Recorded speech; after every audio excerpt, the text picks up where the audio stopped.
right now. Eli, how are you doing? I'm doing good. Good, good. I'm really glad you can make it, man. So before we kind of dive into things, who are you? I want to learn about you. Okay. My name is Eli Ayala. That's my full name. My friends call me Eli. I am 37 years old. I'm married. I have three kids. And I am a middle school and high school teacher at a Christian private school. Okay. And I'm a youth director at my church.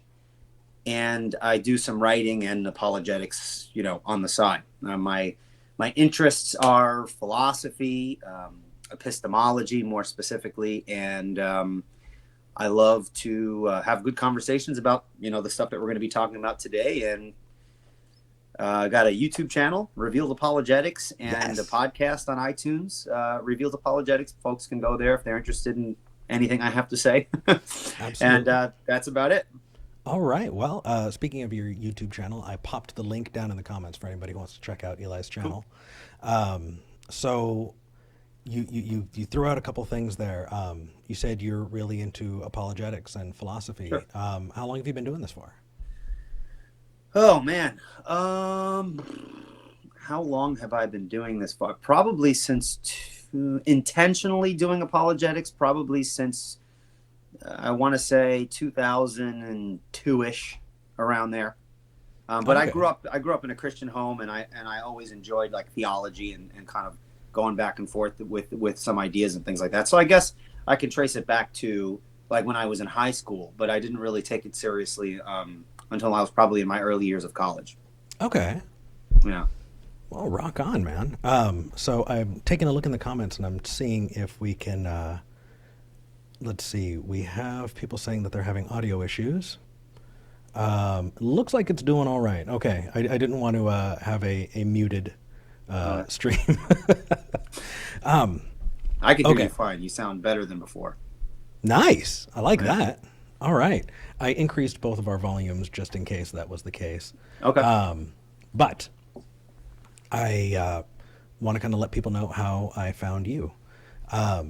There's a gentleman named Braxton that I reached out to who suggested you and said that you would be a good guy to talk to. What what really got me was he said that you were a presuppositional apologist, and I'm assuming you haven't seen my show. That's I've okay. listened very briefly. I mean, we Okay. just we just for people background information, we just spoke for the first time. I think like a day or two, right? Right. Something like that. Yeah. Okay. So there is a caller who's called in a handful of times Okay. who has pushed presuppositional apologetics. And by pushing presuppositional apologetics, I mean talking over until you stop talking. And Okay. it was rough, man. It was really rough. This guy wasn't representing very well. And so I don't feel like I've gotten a very clear idea of what tag is. And, one of the things that I try to exemplify in the other show that I do is charitable listening. You should give the other person the benefit of the doubt and let them live up to those expectations. Let them be the best versions of themselves. Mhm. And so I kind of wanted to ask you about tag if you're up for it. Sure. Yeah. Okay. So what is tag? Tag is short for transcendental argument, so that's a mouthful for people who aren't familiar with like that kind of argumentation.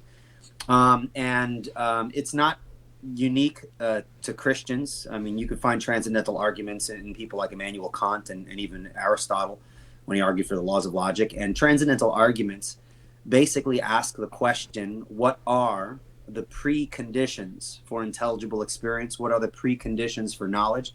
What must be true in order for intelligibility to be the case, knowledge acquisition to be the case, and knowledge itself? So it's actually arguing in terms of ultimate foundations. And so Okay.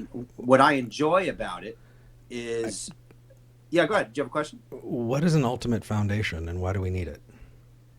Well, if you don't have an ultimate foundation, for example, for your reasoning, then we're going to be being arbitrary in a lot of the things that we say. For example, if I assert, something I believe to be true, and you ask me to justify why do I think that's true, and I don't have a stopping point, I run into an infinite regress of justifications, never justifying the initial assertion that I make. And so foundations kind of are those stopping points that ground everything else that we believe. Now, Okay. everyone has a stopping point, and I would argue, if someone says, "Well, I don't have an ultimate foundation," I would argue that everyone does, whether they recognize it or not. So I've done this game for myself, and I've Sure. gotten down to the laws of logic, and Okay. then we get to the problem of induction. Before I Right. dive into it, I kind of Okay. want to explain it a little bit. That way, people can follow along with us. Sure. So the laws of logic, there are three of them. There's identity, non-contradiction, and the excluded middle. So a thing is what it is, isn't what it isn't, and can't be what it is and what it isn't at the same time. Those three things, you're stuck with them. And the interesting thing is we build logic upon it. And so in order to justify it, you would need to use it to justify itself, Right. which is circular. And that circularity means that you can't rely on it. And well, you can't perfectly justify it. You can rely on it, but you can't justify it without, being circular. Yeah. Well, here's the thing. I think you can justify it. You just How don't so? justify it in the same way you justify other things. So, for example, if I were to have a presupposition that I accept on its own basis, you have people, for example, I don't want to mix kind of the terminology, but you have people who have what you call axioms. Okay. Mm-hmm. There are these stopping points in our reasoning, and axioms are typically understood as something that cannot be justified by anything else, because if you try to justify an axiom, then you have to appeal to something external to that axiom to justify the axiom, in which case the axiom that you previously asserted is not your axiom. The other thing that you've appealed to becomes your axiom. So axioms are kind of these intellectual foundations that we just accept on their own authority. Now, a lot of people think, well, because that's the nature of an axiom, there's really no way to demonstrate that your axiom's true. People adopt axioms and try to build the rest of their worldview from those axioms. Mm-hmm. Now, I would say that I don't want to use the word axiom. I guess the way I understand it from within like an apologetics mentality, I take my foundation as what I like to call an ultimate presupposition. Okay. And the way I differentiate between an ultimate presupposition and an axiom within my apologetic tradition is that, unlike an axiom that can't be justified, I believe that an ultimate presupposition can be justified, just not by appealing to something external to itself, rather by appealing to its own transcendental necessity, sort of like the laws of logic. I don't agree. Well, you don't have to agree. No. I I not only disagree, though. I think that it's unnecessary and needs to be justified in order to be claimed. No, if you're saying you don't agree, then what you're denying is the very possibility of transcendental arguments, because that's how transcendental arguments proceed. You justify them by appealing to their own transcendental necessity. If you say, well, I don't agree with that, then you're just denying all forms of transcendental argumentation. Okay, so that's interesting. I want to dive into that a little bit. So Okay. You're saying that for me to say that it's unjustified to claim a presupposition, I'm throwing out all transcendental arguments. I'm saying Is that if you correct? say that a presupposition cannot be justified by appealing to its own necessity, if you're saying that can't be done, what you're doing is you're in essence denying transcendental arguments, because that is what a transcendental argument does. You Okay. justify the claim by appealing to its necessity, since you can't appeal to something external to it, otherwise it wouldn't be your ultimate foundation. So it is circular in a sense, but I would argue that not all circles are fallacious. For example, transcendental ones aren't. Namely, that, for example, if I were to demonstrate the truths of logic, they would be demonstrated by their necessity. Deny them, and you must affirm them. They're true by the impossibility of the contrary. So I understand a few parts of this. But Okay. let's maybe put this into an example. That way we can work with it. Sure. I think that you can use that kind of reasoning when you talk about something that is definitionally true. right? So if we were to use a deductive argument, and that deductive argument specifically went through with definitions. So if I said that all bachelors are not married, Okay. right? That is by definition true, and Sure. in and of itself is justified by its own definition. I, yeah, but if we're dealing with something more foundational than bachelors and words, we're really dealing with logic itself. Well, So I think. Go ahead. I'm sorry. Were you going to say something? no, I didn't want to dive in, please, because my question is going to be, please continue. What do you mean? So you're saying that the example is too trivial? I'm just trying to get the I'm structure saying down. that it's That way not we can. it's not foundational enough. And we can use examples. When we're talking about ultimate foundations, we're talking about like really the bare bottom, so to speak. When Okay. we're talking about transcendentals, we're talking about the truth of something by its own necessity. In other words, to deny it, you must affirm it. You have to affirm it. So we can't say, well, logic is a starting point, and since I can't appeal to something external to itself, then it's impossible to prove that logic is something that's valid. Well, you can prove it by the impossibility of the contrary. Deny it, and you have to affirm it. Affirm it, and you affirm it, and that is to show its own necessity. So, Unless, I'm sorry, let me just finish. Yeah, please. Unless we want to say that logic is not universally binding, right? So then it wouldn't be like a logical truth wouldn't be necessarily true if someone wanted to go that route, which I'm sure there are people who believe that logic, the laws of logic aren't universally binding. Well, so I've definitely argued with people who have said that, and they've been very convincing. But I do want to take the. Wait a second. Time out. What's up? Are you saying it's convincing that the laws of logic are not universally binding? No, I've been convinced that you need the laws of logic without even a universe. The laws of logic just are. And Universally binding. I mean, just period. Yeah, they just are. Now, Okay. that said, sorry. It's okay. So if we agree that the laws of logic just are,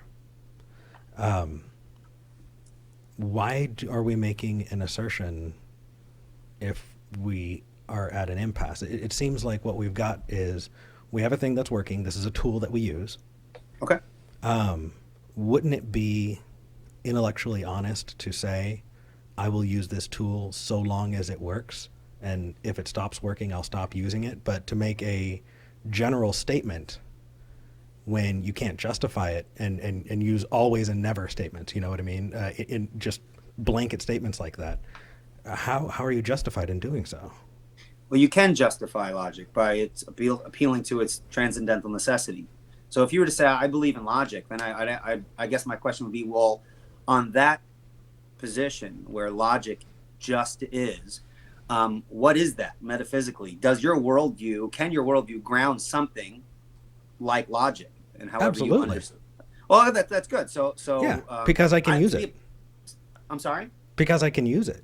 Well, that doesn't justify it. If it's necessarily true, whether you can justify it or not, you still have to use it. So there are people who use logic but don't have a broader worldview context in which that makes sense. For example, I would argue, I don't know your own position, your own metaphysic, but if you are a metaphysical naturalist, that all that exists is matter and motion, I don't think that broader metaphysical context can couch something like immaterial laws of logic. Why not? So you can use it, and in many cases you can use it very well.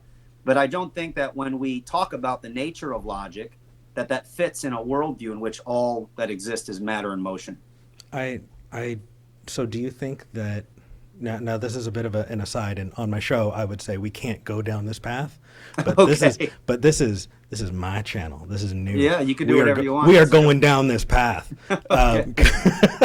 So first off, all that it is matter and motion. Blows my mind because I feel like it trivializes the universe. Okay. But that said, who cares what I feel about it? That's what you think about it. Do you think that concepts and ideas and tools that we use mentally don't exist in the natural world? Say that again. So let me give you an example. Numbers, Mhm. right? I can tell you about the number one. But if you put a gun to my head and said, Eric, take me to the number one, I would be in trouble. Right? And similarly, I don't know if you've ever read The Lord of the Rings. I'm a big fan. You are? Okay, cool. Yes. I'm a nerd, bro. I like video games. We're going to get along. We might not get along on tag, but we'll get along on other things. So let's talk about the Shire. If you were to walk up to me and say, Eric, please take me to the Shire, I could say, I can't because it doesn't exist, but I can draw you a map. Now, why is that? Because, well, I'm not sure where you're going, so sure. If that's a rhetorical question, I'm not. If it's a rhetorical question, then I'll let you continue. If it's a question to me, I'm not sure where you're going with this. So. Sure.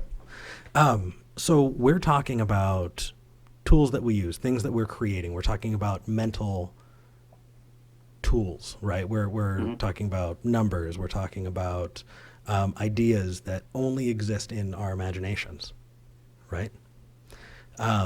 Like the Shire is not an actual place, but it is written in fiction, right? Sure. So we can agree that in this fiction we can make determinations. We could talk about the Shire in a way that both of us can agree on, or you can say, Eric, no, that is absolutely not true, and we can go about talking about it even though it doesn't exist. Are you saying that in the naturalistic worldview, that's not possible? I'm trying to. I would much approach rather. how you're... It would be easier for me to answer your question if you asked it the way you were originally going to ask it before you started talking about the Shire. Because once you started asking the question, I kind of figured, oh, okay, I think I know what you're saying. But then you went into the analogy, and I kind of. Yeah, I lost you. Oh, that's okay. Let's rewind it then. Let's talk about numbers. I think you were saying. Are you saying, Eli, that in a world where there's matter and motion, that we can't have concepts and ideas? I think that's what you asked. Yeah. Well, if you are reducing concept of and ideas to matter and motion, then I think that that would be problematic on a number of levels. I do not equate concepts and ideas with activity in the brain. Because really? Because I'm not. I'm not a materialist in that sense.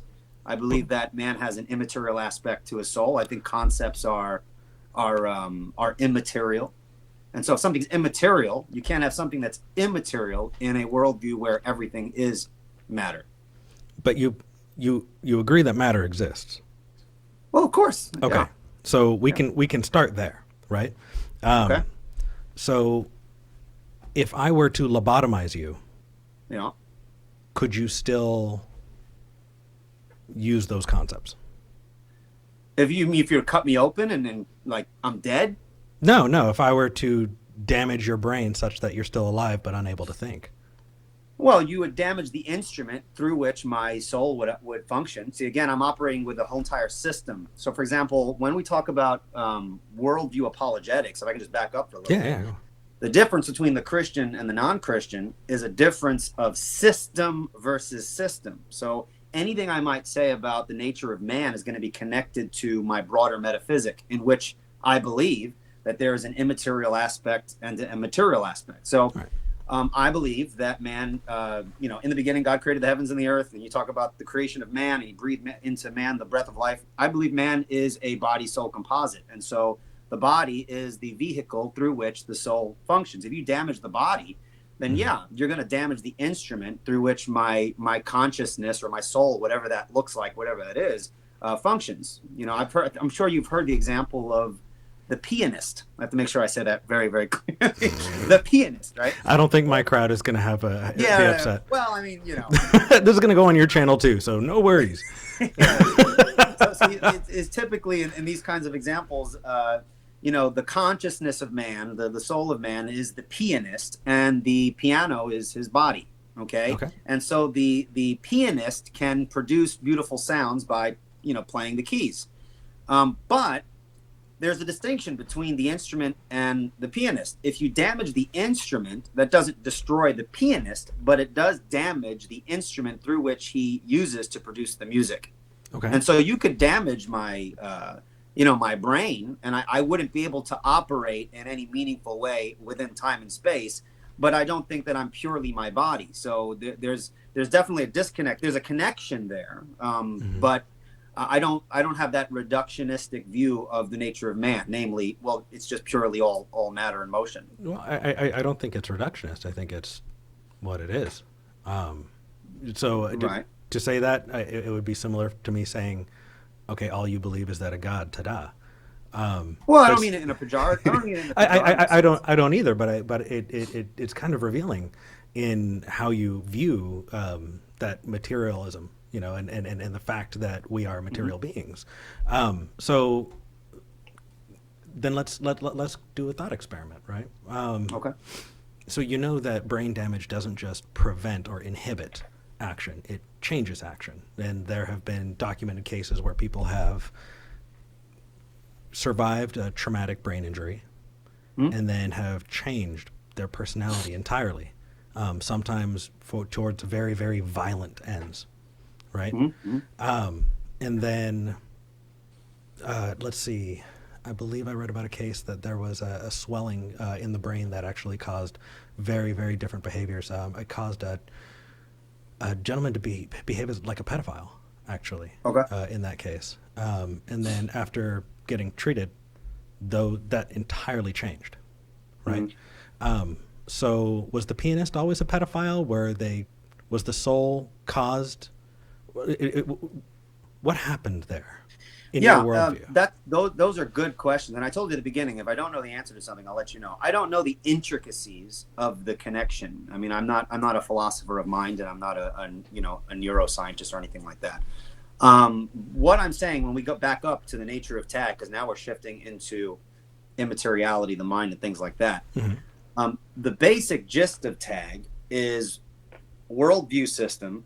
Which worldview system can provide a foundation for even what we're talking about now? I mean, we can talk about the specifics, but that ultimately is not where we disagree necessarily. I mean, we're going to have disagreements there, but it's because our foundations are in conflict with one another. What if I said that I don't think? What if I said that I think we have the same foundation? We don't, because my foundation includes a metaphysic in which what the Bible says about the world is true. Well, you don't have that foundation. Do we both agree that the laws of logic are a starting point? They're not my starting point metaphysically. In other words, I don't think that logic is something that like hangs out in the middle of nowhere. I believe logic only makes sense within a context. So do you within think a metaphysical context in which something like logic could make sense? So do you think God could break the laws of logic? No, because within the Christian perspective, logic is a reflection of his thinking. So it's not something that as Christians, we don't believe that God invented logic because we don't believe that God invented his thinking. It's an aspect of who he is. God is the metaphysical context in which something like logic actually fits. If you just hang logic out there, kind of like a Platonic, if you're familiar with Platonism, you got the forms and the particulars. If you have logic kind of existing out there as a Platonic reality, I don't think that is even a coherent concept. Why not? We both agree that logic is what we use. The only thing that's different is that you're taking an extra step and then saying, because that's how I describe God. It's almost as if you're defining that God into existence. I'm not taking an extra step because, remember, the disagreement between you and I is not a particular, hey, we disagree over logic here and this over here and the nature of the mind over here. It's the system. I have an entire system that gives context to the individual pieces. So what I believe about logic is related to what I believe about the broader metaphysical context with which I bring to the table. So you have your own metaphysical context in which you use logic. I know we both use it. We use it by necessity. Yeah. But I think the issue here is which worldview has the metaphysical context in which something like logic makes sense. If your worldview is one of matter and motion, my question is, how would you define for me what logic is, and how does it fit within your broader context? And so we can see if that even makes sense. Yeah, absolutely. Which I'm sure you might think it does, and you might think it does make sense, but I don't know your position, so that's why I would ask that question. Yeah. So I think the best way to do that is to couch it in a little bit of an explanation, right? So I was born and raised a born-again Christian. Went to Calvary Chapel. I lived that life. And when I left the church, one of the things, and I'm only going to talk about morality because I'm using it to point back. I promise I'm not Sure. going to take us down a different road here. Okay. Is my understanding of morality changed because I thought that morality was something that was handed down to me by a God. And as I stepped away, I saw people who did not believe in that God, believed in contradictory gods and things like that. And so it wasn't a case of creating a morality as much as it was understanding why we behave in a moral way, right? I didn't need to reinvent the wheel because I saw that my neighbors were still being kind to each other and I could still, behave in a moral way. Why? Why do we do that? Let's define it. What we're doing is we're creating tools to explain things, right? The number one, and just numbers in general, they aren't useful unless we give them use, right? Even with the way we do math, right? If I were to change base 10 to base 8, the way you're going to do a problem is going to be different. In fact, I could live in a world that doesn't use numbers at all. But that said, I'm talking about relative use. So I could make you a chair without ever using a ruler. Right. You still have numbers, though. No. Numbers is wrapped up in. Well, sure you do. No. So if I wanted to make you a chair, I'd say, okay, Eli's yay high, so I'm gonna. About here to here is about where I want it to be, and so the next piece I'm going to make, I'm going to line up with it, and that's going to be flush. I'm going to make a chair to you, not to a specific measurement that I took. But you're still assuming numbers, even though you're not saying numbers. So then there's a differentiation between me, who you're making this hypothetical chair for, and the chair. There's individuality. Numbers are wrapped up in logic itself, the law of identity, and things like that. So you can talk and not use numbers in your language, but we assume numbers and language. Numbers and logic in the very moment we communicate, or even think when we reflect. So, I mean, that you can talk about it practically. What I'm dealing with is the metaphysical aspect. How do you make sense out of something that is immaterial, something that is conceptual like logic, in a worldview where there's matter and motion? And I ask that not as kind of a it's not a gotcha. Give me I demand an answer. I have no clue. No worries. How a world where there's purely matter and motion, you can make sense out of logical laws unless you include them within the matter and motion, which has problems. Or you appeal to some... Hold on. Why does that have problems? It only has a problem if you say that we have to have a grounding, which you have not justified. No. The reason why there's a problem, you can't ground unchangeable laws in the physical cosmos. Since the physical cosmos, anything with physicality undergoes change. I mean, that's like Heraclitus. How do you know that? You never step into the same river twice. Hold on. You can't ground universal laws in physicality because they're conceptual in nature. You don't see a law of logic growing in a field somewhere. Have you heard of confusing the map for the place? Yeah, sure. I'm familiar with that. Okay. How are you not confusing? And that's why I started talking about the Shire, right? You're describing a thing and then telling me that it exists. You're mixing things. And I don't think you have the right to. I think that you're saying, okay, here's a description of a thing, right? I'm telling you about the Shire. Therefore, next time I go to the Shire, I'm going to pick up a whatever. How are you not confusing those things? Because it feels to me like that's what you're doing. Yeah. No, I don't think I'm confusing them. I'm basically just asking, on your worldview, metaphysically speaking, what is logic? If all of reality is matter and motion, logic would have to be part of that. And so how do you explain logic in physical terms? Sure. And still have them unchanging, invariant, and universal? Got it. It's an idea. Is an idea material? Absolutely. It's related to a brain state and something that. So can a dead person think about the number one? No. Can a dead person think about anything? That begs the question, doesn't it? No, it doesn't. A dead person. It does. It begs the question that man is purely, at death, for example. We have different conceptions of death. For me, I continue to exist after I die, and so in my worldview, I can still think of the number one without a physical body. Okay. In your view, on your view, it seems that when you die, you can't think of the number one because you don't exist. So that begs the question in favor of your kind of outlook on that. But you haven't introduced anything to demonstrate why it's justifiable to accept the idea that there's anything outside of the body. But again, let's go back to grounding here. Hmm? We're talking about ideas. Sure. Ideas exist in this world. We agree with that. We also agree that the laws of logic are what we're using. We don't have a choice, correct?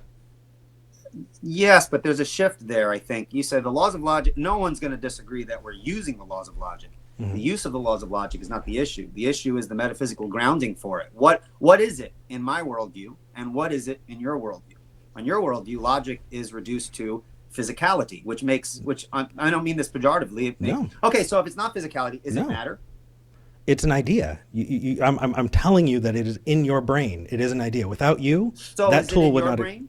Yes, I And use is the it laws my of brain? logic. Yes. Is it my brain? So are our brains the same? In that way, you can do math the same way I can, right? But that's We not can the- both but- look but- at a pizza and call it a pizza. We're talking I about know. definitions of words. I mean, do you Yes. think that if we have the same definitions of a word, we're the same person? No, that's silly. Well, that's not. Of course, that's not what I'm saying. Okay, I'm then saying help that me. it seems to me that the laws of logic transcend our physical brains. Why is that the case? Well, I mean, if logic is merely reduced to something, and I mean merely, I don't mean it in a pejorative sense. Sure. I'm kind of using it in the philosophical sense that, like kind of reductionist view of like, people reduce, man as matter. It's not like a mean thing or anything like that. If you reduce the laws of logic to brain states, my brain's different than yours. And so Sure. on that view, I know we can talk consistently with each other, but on that view, you could hypothetically have different logic and they both No, you equally couldn't. be true. No, I'm sorry? absolutely not. So then they would transcend. No, the you could be individual's brains. wrong, and I could be wrong. See, we bring other people into the room, and we're going to find out Sure. whose definition is lining up. And if everybody in the room decided to use different words for things and define things different ways, that's Right. great. But that's missing the point. The point is, you could be wrong. That doesn't mean that it exists outside of the brain. It just means you were wrong. Right. So now that brings me down to the more fundamental issue is knowledge, which is what I got back, what I was talking about at the beginning, where the transcendental argument asks which worldview provides the preconditions for knowledge. So if we're going to make knowledge claims, we're going to disagree over our certain claims. Sure. How do we justify any of our claims? So we can talk about logic, but if we haven't gotten to the worldview context in which knowledge itself can be justified, then we're going to have a disagreement because I don't grant certain things you're saying, and you're not going to grant certain things that I would say in response. We're Actually, going I to have a think you would fundamental grant. disagreement on that issue. I'm sorry? I don't know if that's the case. So the thing is I'll Okay. grant everything up to the laws of logic, and past that, it's incumbent upon you to justify it. Well, then, here's what I'm saying. I don't grant you the laws of logic in Why the not? sense that, not that you can't use them. Obviously, then I wouldn't be having right. We wouldn't be talking if I didn't grant Right. you that we could use them. I don't grant them to you as this thing that can float independent of a metaphysical context. Okay, you're adding And- to it. and- You're No, adding to it. what No, I'm that doing- that what that I'm- is by necessity additive. No, You're it's taking not the by laws of necessity, logic because you're not understanding. and you're adding to it. Right? I'm sorry? We're talking about identity, non-contradiction, excluded middle, No, I'm talking about something broader real and quick. more. No. When we both come to debate, so to speak, and I would say this is a respectful discussion, Yeah, absolutely. what we're doing is we're bringing two opposing systems. I'm not adding to anything because we're not in the same system. We have different worldview perspectives. I understand logic different than you in its metaphysical sense. I have a different epistemology than you. I have a different view of history than you. If we really boil down to it, we'll have different views as to what a cow is if we want to get into the metaphysical foundation of just individual things. We come to this entire discussion with systems. So I don't grant you your system, and you don't grant me my system. Yeah, I do. What I'm going to grant the laws of logic to you because you're using it and we both agree and you're just understand what it granting a is. specific thing within my system. You're not granting my system, because if But- you granted and- my system, Okay, how come you won't do that same kindness for me? It feels like sorry? you're only doing it because you can't have your way. Good thing that's just how it feels. It's not I, actually I'm, how it is, right? That's I not agree. why I'm doing it. You're right. I said that's how it feels. Right, that's right. Please The reason why help I'm me here. doing it is not because because I can't have my way. I actually think it's an illogical concept to take a worldview system and grant pieces of it, since the truth of the pieces depend on the broader context. So it's not that I'm not granting it to you because I just don't want it any other way. I actually think it's a logically inconsistent thing. When you're doing worldview analysis, what you have to do is what we call internal worldview critique. What I would do is not grant you the neutral ground of logic. Hey, we both agree on logic. Let's start there. No, logic for me is necessarily connected and couched within the context of my broader worldview. What I want to do is hypothetically grant your worldview on your own terms. Do these things like logic and induction and all, do they make sense within your own system? And I'd have to critique you on that basis, because I can't throw rocks from my worldview system over to yours because you're not operating on the same system. In like fashion, if you're going to grant my system, you can't just grant aspects of the system like logical laws, because it's connected to the entire package. I don't do if you're familiar with presuppositional methodology, we don't argue in like a piece by piece fashion. We argue worldview system. We don't pull things apart. I had a discussion with the atheist YouTuber Tom Jump, where I'm not sure if you're familiar with him. I sounds familiar. Yeah, well, he said something, well, I can grant you the resurrection, that doesn't grant you Christianity. I'm like, well, no, you can't grant me the resurrection, because the resurrection doesn't have any meaning outside the broader context of the entire system. So some people have this impression that when they're critiquing a worldview or asking certain questions, towards another worldview, that they can just pick and choose. Well, I'll grant you this, but I'm not going to grant you this. You're making an extra step here. There's no steps. I have an entire complete system. You have an entire complete system. Nope. We need to interact in terms of internally critiquing those systems. So that's a false dichotomy. You can talk about your worldview and your system, but Sure. you don't get to say that I behave in the same way, because I don't. I'm not using an all or nothing method. You're saying all or nothing for you. I'm saying Sure. Evaluate and follow the evidence where it leads. And that right there is an exemplification of our differing epistemologies. Okay. We have a different. I think that actually is not. It's not only that I don't hold to that epistemological perspective. I actually don't even think it's possible, because it almost seems to presuppose that you can talk about individual things without a broader context. Well, I can drive my car and understand how to drive my car, Sure. and not know what's actually going on under the hood. I just know I need to take it to the mechanic and put gas in it. I can use this thing and not know how it's working, just like we're both using the laws of logic and not justifying it. That's right. So if you're going to drive the car and not know what's under the hood, that's fine. You can do that when you're driving the car. But if you're going to have a discussion about worldviews, you can't do that, because you could just say, well, my car works because it just works. Well, that's not how we evaluate the truth or falsity of a worldview perspective, or to see if a worldview is rational or whatever. That's just being arbitrary. We're having a back and forth, respectful discussion. You're gonna have to do a little bit more than just say, well, I use the laws of logic. Well, granted, I know you use the laws of logic. Okay, I'm trying to use them as well. That's just contrary to what you said. You said I can't use it, and so I just gave you an example of me being able to use a thing that I couldn't. I didn't say you can't use the laws of logic. I said that you do. We both are using the laws of logic. Okay, sorry, I'm saying I misunderstood. That's okay. That's okay. What I'm saying is what you can't do. Well, I suppose you can do this, but if we're going to have a discussion, it's not fruitful to do this. That you just talk about, look, I use it, but then there's no justification for it. So if you're going to argue a position, you're going to need to give a little more than just say, well, I know the logic exists because I use it. Well, yeah, we're all using it. The question of the transcendental argument is which worldview can make sense out of it. So let me think on this for just a moment. Mm-hmm. So you're saying that, and I'm going to point back to the car here, right? Sure. It's not enough to say that I can drive my car and not know it's under the hood. I should be able to tell you why the car works to justify using it? No. If you're going, say, for example, say we weren't having a discussion, we're having a Sure. formal debate. I'm not If saying you you're going can't to use it, but justify using it. well, here's you can use it because you're using it, right? No one's going to Sure. prohibit you from using the laws of logic or driving a car, right? Cool. Sounds like So you just can granted me the laws of logic. I'm sorry? Sounds like you just granted me the laws of logic. I'm glad. Yes, but not in the way that you understand logic. When I grant you the laws of logic from my system, it's because you're made in the image of God. We haven't discussed that part yet, but it's part of a broader system. No, I mean, You don't we, have to we, we can get there. That's extra. And that is extra because we can both agree on identity, non-contradiction, excluded middle. Yes, are those that can we agree on the definitions of the laws of logic? If I define the laws of logic, will you agree that that is the definition of laws of logic? I would say that those are the laws of logic, but within your worldview No, perspective. nope. they Wait, don't stop. I didn't ask you about that. I asked you if you will agree that we both have the definition for the laws of logic. Well, I'm not going to answer that question independent of a broader metaphysic, because what you're doing is you're thinking in piecemeal fashion. Piece here, piece there.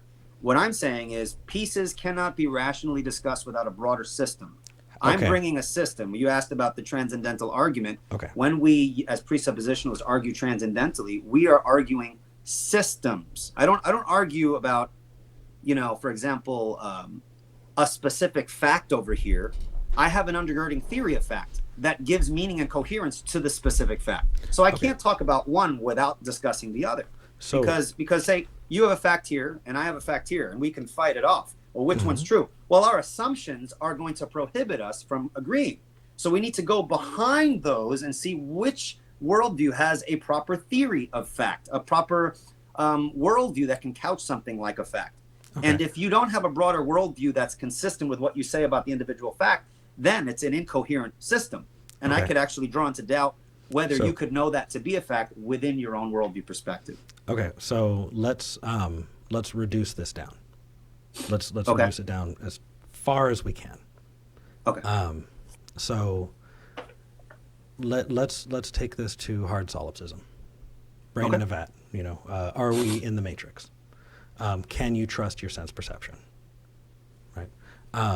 So my view of that is that I really don't have a choice to either I'm going to behave in this world such that I can continue to exist, or if I thought that I don't actually need to eat, I'm going to starve. It's exactly the same. It's exactly the same as far as consequences are concerned. If I don't care for my body, I'll die, whether I'm in the matrix or not. That said, can I definitively say that I'm not in the matrix, that I'm not a brain in a vat, and that you're not just a construct of my imagination? Well, no, it's an unfalsifiable claim. Can you? Yeah, I don't think we can. Within my worldview, it's impossible for me to be a brain in a vat. And the reason is the brain in the vat. If the brain in the vat concept were true, it would seem to me that knowledge about anything would be impossible. How so? Well, because anything I claim to know, I can say, well, I might be in a brain in a vat. That might not actually be the case. Well, that's if you're talking about absolute truth, capital T truth. Right. And as a Christian, I do believe that there is absolute truth, and we can know some of it. No, whoa. Hold on a second. Hold on. I agree that that's what you think. I'll grant you that. What I won't grant you is that you can actually attain any of it. What makes you think you can attain absolute truth? And please tell me how you got away from your own sense perceptions, because well, real quick, you said that I could not attain absolute truth. Now, I know that how these conversations go, and I don't mean this to be, unless we're talking about definitions, right? Unmarried bachelors, right? If we define a thing, when you say existence, if I can't know absolute truth, and the famous and annoying retort is that absolutely true? That I can't know absolute truth. I mean, even that statement itself seems to, and if you say, well, no, I'm not even sure about that. Well, now you're back into the infinite regress and you couldn't know anything. It would seem as though if you grant the brain in the vat analogy, knowledge would be impossible. But it's impossible for knowledge to be impossible, because if someone says we can't know anything, I'd ask, how do you know we can't know anything? You either know we can't know anything, which is self-refuting, or you can say, I don't even know that, but then you're stuck in the infinite regress again. So are you kicking out all inductive logic? I'm not kicking out. I'm saying that that's the result of your worldview, which you've just expressed that within your own perspective, you could be a brain in a vat. There's no way for you to know. Within my worldview, I'm not in that situation because within my worldview system, it includes a foundation for knowing some things. Justify that to me. Well, again, it's wrapped up into the transcendental argument. If you were to ask me, how do you know Christianity is true? I would say, and this is the common presuppositional language, but I'll try to explain. Christianity, the Christian worldview is true by the impossibility of the contrary. Well, that's interesting. Do say, explain yourself. It's kind of like logic. How do I know logic is valid? Well, deny it and you affirm it. How do you know Christianity is true? Deny what Christianity says about the world, and you'll have to affirm certain things within the Christian worldview, namely logic. And you think that you could justify logic in your own worldview, and that's why we're having this discussion. But my argument, part of my argument would be that you can't, and I don't think you have making logic something that's stuck within the material existence. So first off, you have to show that it's immaterial before you can make that claim. Second, no. You know what I like about you? What's up? I have to interrupt you. This is what I like about you. What's up? You say things very simply, and I appreciate that. Well, it's not like, hey, that's an invalid argument. You know what? No. And I completely understand what you mean. So here's the thing. One of the things that I hate about these kinds of arguments is they're incredibly hard to follow. Somebody who wants to pick up and learn about these concepts are quickly going to find themselves over their heads. In fact, when I started Talk Heathen, my example was somebody had called into the atheist experience and said, I want to talk about the Kalam cosmological argument. And Matt answers the phone and he says, okay, I disagree with premise 2. Click, on to the next call.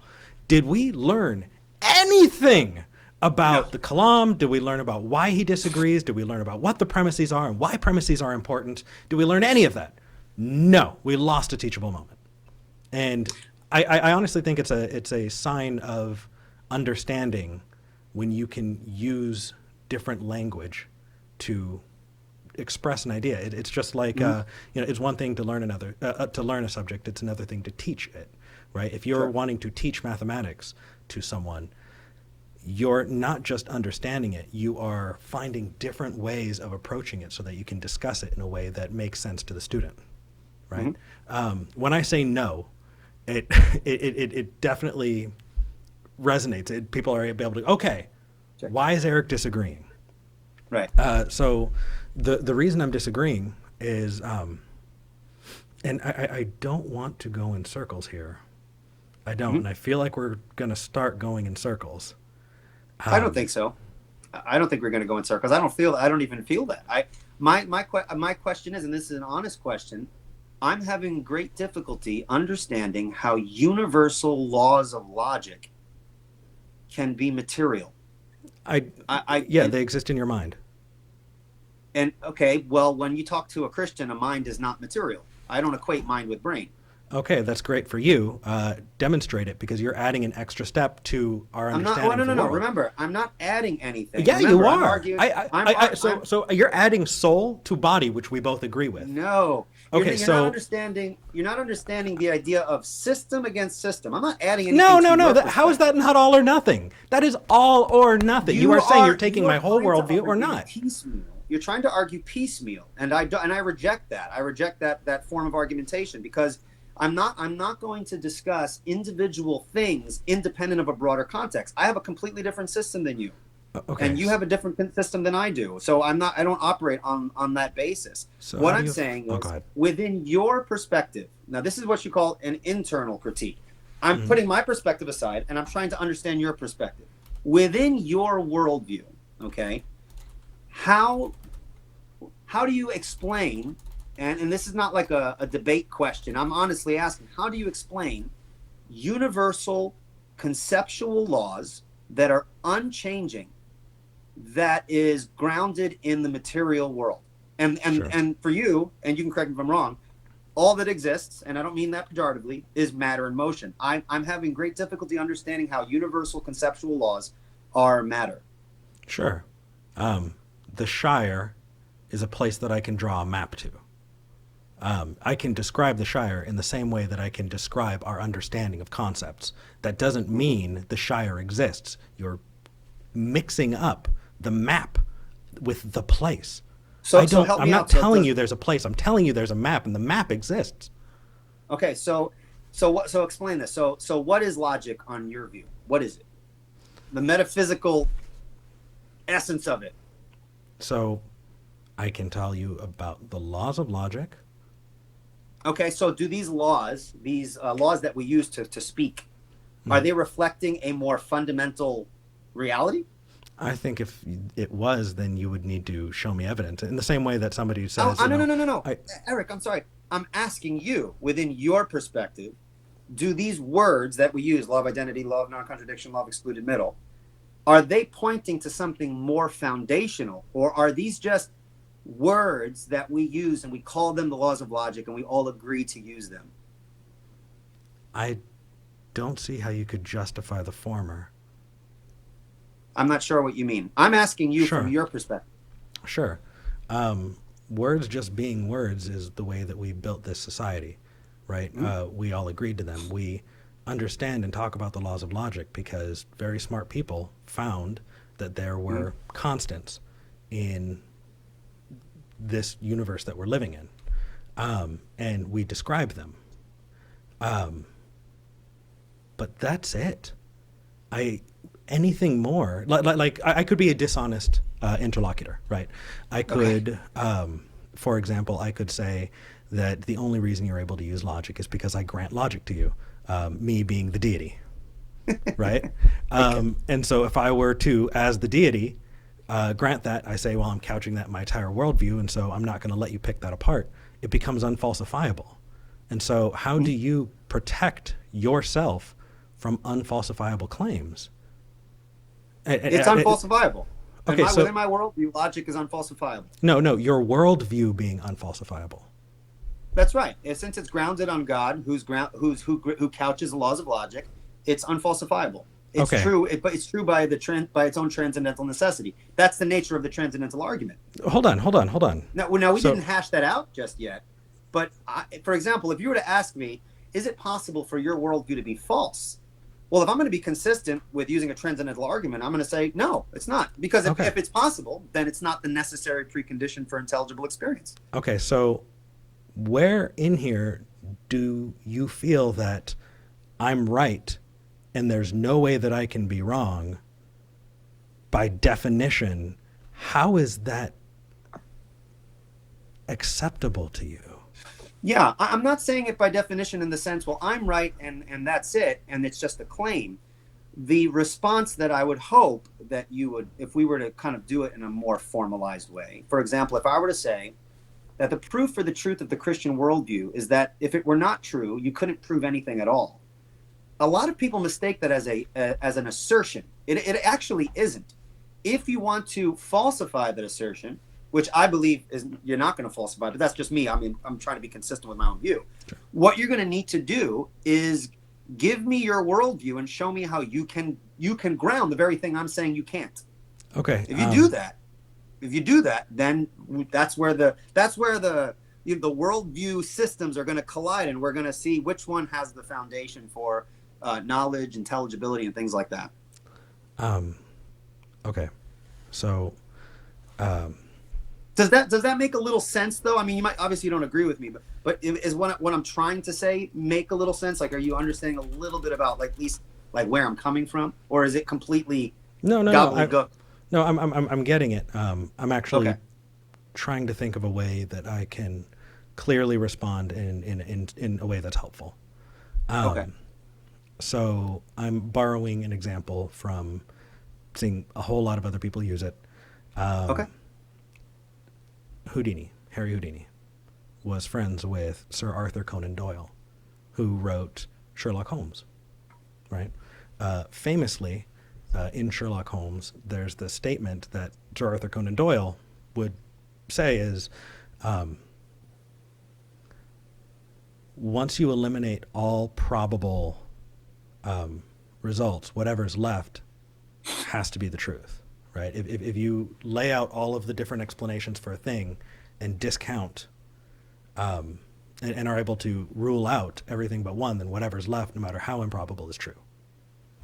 And so that statement, right, is it seems great. And when you read Sherlock Holmes, there's a lot of, haha, I ruled out all of the other competing ideas. But what's funny is Sir Arthur Conan Doyle used that logic and said, Houdini, I know that you're dematerializing and rematerializing outside of the handcuffs because there's no other way that you can do it. And so no matter how improbable it is, you're obviously phasing through this. And so I want to know how you're doing it. I want to know how you're able to phase through things. Well, no, that wasn't the case. He was fooling people, which is an example of just because I don't have an answer doesn't mean that your answer is any more justified. What it is it's an argument from incredulity. I don't know, or you can't explain it, therefore I'm right.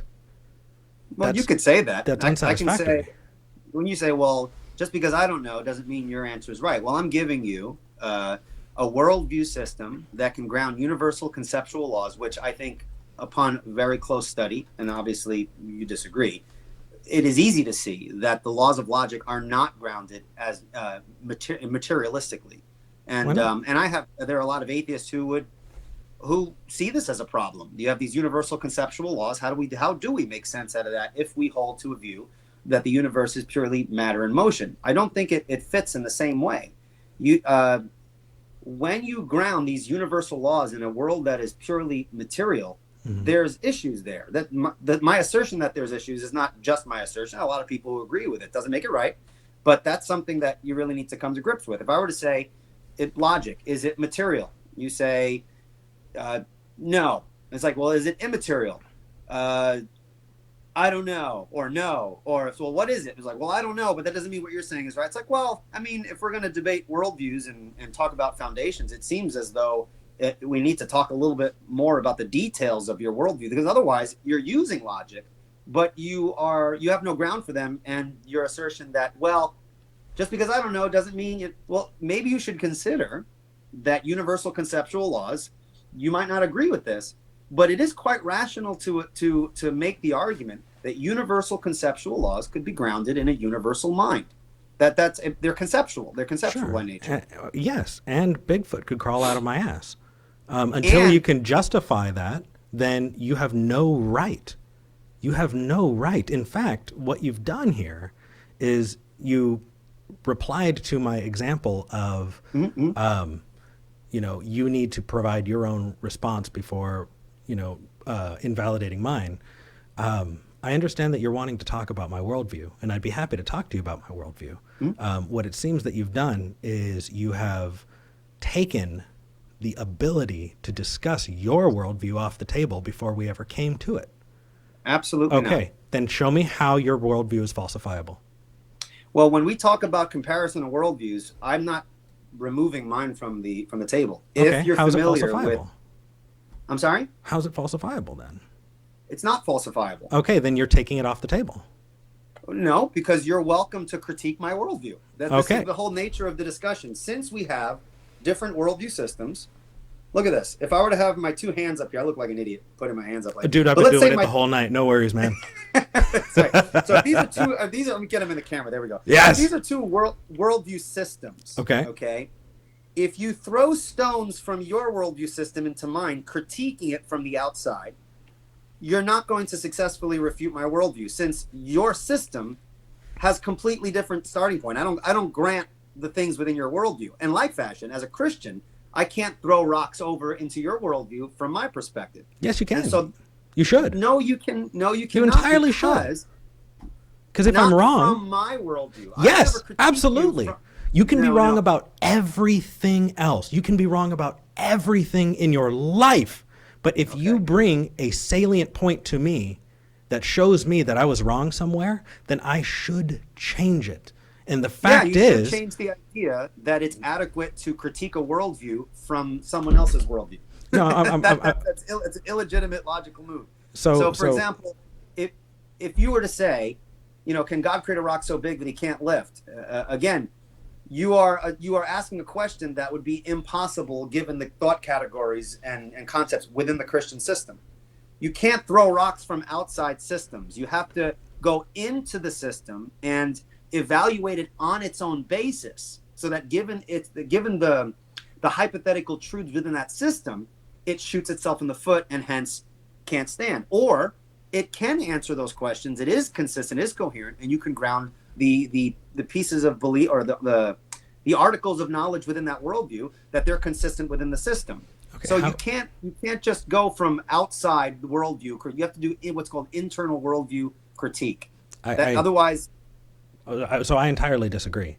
You can teach me a true thing for all of the wrong reasons and be coincidentally showing me a true thing. So how do you? I apologize. I interrupted. It's okay.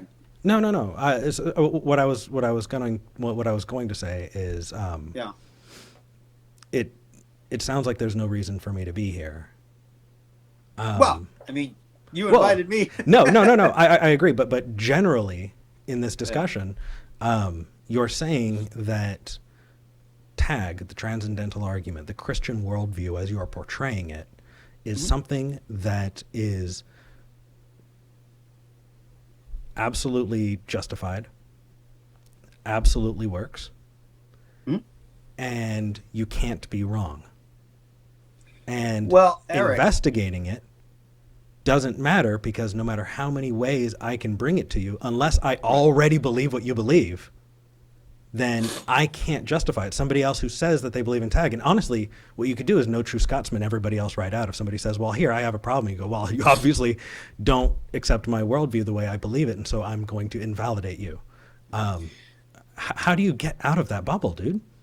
I don't think you're understanding the nature of transcendental arguments and the nature of worldview critiques. When I say, for example, that I argue transcendentally by the impossibility of the contrary, you can't ask me, could you be wrong? And me consistently argue transcendentally and say, yes, I could be wrong. Well, if I could be wrong, then out goes the transcendental argument, since the transcendental argument says my worldview is the necessary precondition. I'm sorry? Oh, no, I will hold on to what I was about to say until you finish. Go right ahead. Okay, I'm sorry. No. So when I say that, when I argue transcendentally, I'm arguing from the impossibility of the contrary. Now, whether you agree that one could argue successfully, that's the nature of the argument. So if I'm going to say that Christianity is true by the impossibility of the contrary, but then in the next breath you ask me, is it possible for your worldview to be falsified? If I say yes, it's possible, then I throw out transcendental argument. If it's possible, then it's not the necessary precondition. There might be another a different precondition that falsifies my own. Okay. I'm just being when I say it's unfalsifiable, sure, I'm just being consistent at that point. So let's see, if tag turned out to be not a good tool, would you stop being a Christian? Say again? If tag turned out to be not a good tool, would you still be a Christian? Like I can give you bad tools, right? Tag is an argument. When I use tag, I'm using an argument in regards to an entire system. Right. That's like saying, if Christianity were not true by the impossibility of the contrary, would you still be a Christian? Well, that you're basically asking me to conceive of my worldview in a way that it's not my worldview at that point. I believe an intrinsic part of the Christian worldview is that God is that necessary foundation, for logic and things like that. So, right, which has not been substantiated yet. Well, of course we have. There's a bunch of things we haven't gotten into, given I would say, given the, and I don't mean this in a negative way because we're having a conversation. Dude, you're doing great. Given the disorganized nature of our conversation, we've jumped here and there and haven't really laid out. Although, I'll tell you, I think that people who are going to watch this are going to get infinitely more out of it than if we were taking turns talking at each other. I agree with you. So, while it may seem like a mess, the fact is people are going to be able to walk away with this with a whole lot more understanding, and I love that. I agree. So, and by the way, I prefer these kinds of discussions because I think I heard you and I watched a little bit of a podcast, or it was a video, I don't remember, where you talked about the importance of being able to stop and say, hey, clarify, And I think that's important, especially with these topics. They're like really like sometimes top shelf metaphysics and epistemology. So I Well, completely agree with you. which is why whenever I talk about epistemology, I usually say your mental toolbox for understanding the world. It's the same thing, but more people are going to follow along. Right, I got you. When you talk about metaphysics, I try and specify what it is we're talking about. Otherwise, we're using a blanket term that kind of makes things hazy, and then all of a sudden people think, oh, well, they got to be true. It's got to be real because they're smart. And honestly, I think that leads me to where I was going a little earlier, and Okay. that is when I said you're using a bad tool, and then you said, well, you identified that as an argument. We can agree that there are some bad arguments just on their face, right? So ad baculum arguments, the argument from the stick. This is true, or I'm going to hit you, is not a good argument, right? Well, pragmatically it is, because I win the argument. Yeah, but I'm not going to. I don't ascribe to the pragmatic definition of truth. I'm not even going to. Okay. Oof. Yeah. And honestly, okay, you almost got me on a tangent. Let's not do. Oh, nope. Okay, so if I were to give you a bad tool, I can give you another one, ad hominem. Right? Don't listen to what he says because he's smelly. What his smell has nothing to do with the truth value of his argument, right? You're finding a way to invalidate them that has nothing to do with the claim. You can agree that that is a bad tool, right? That would be a bad tool, yeah. Okay, cool. And within my worldview, that's a bad tool. Well, I think we both are operating on the same understanding of logic. You're just scaffolding more on.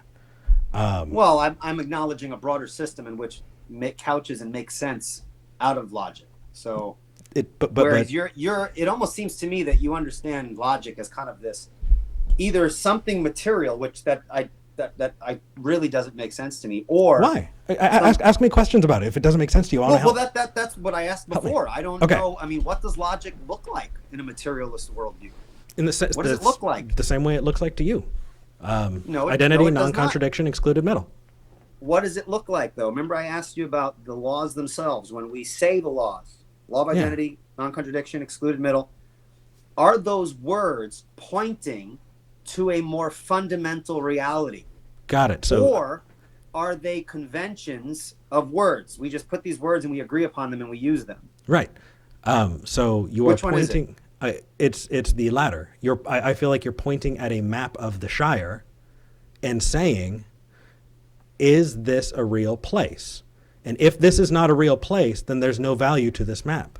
Okay, when you use the Shire, not because it's a bad example, it's because I'm having difficulty following Sure. the analogy and then the point you're making. When you say the latter, which part? Is the rules pointing to something more fundamental? Or do we just have these linguistic constructions we call the laws, and on convention we agree on them and use them? Right.